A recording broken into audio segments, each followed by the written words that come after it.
Assalamu alaikum everyone. My name is Arish Asif Khan and today we're gonna be exploring the fundamental principle of circular motion and the forces that govern it.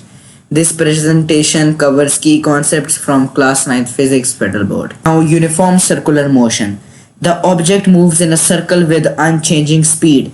The direction continuously changes, so the velocity changes too, and the acceleration is perpendicular to the velocity, meaning directed towards the center. This is known as centripetal acceleration. Now, centripetal force is basically that force that pulls an object into a circular path from its straight line path. It is also known as a center seeking force. The centripetal force formula is centripetal force is equal to mv square, where m stands for mass, v stands for velocity, and velocity square divided by r, which is the radius. The force is always directed towards the center of the circular path. Now, this can be used in real life application. For example, gravity provides centripetal force for satellites around Earth.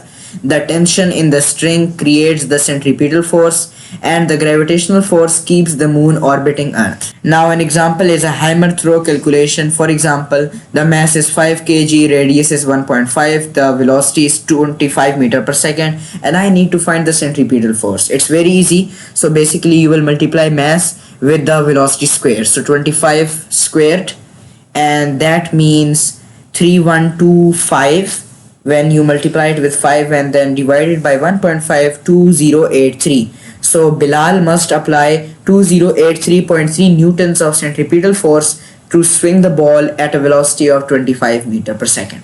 Takeaways we learned is that circular motion means constant speed but changing velocity and acceleration. Centripetal force is essential for circulating paths, always center seeking, and the formula for centripetal force is mass volume square divided by radius. It helps calculate the crucial force. I hope you guys liked my lecture. If you did, make sure to subscribe to my channel and share it with your friends and family. Thank you.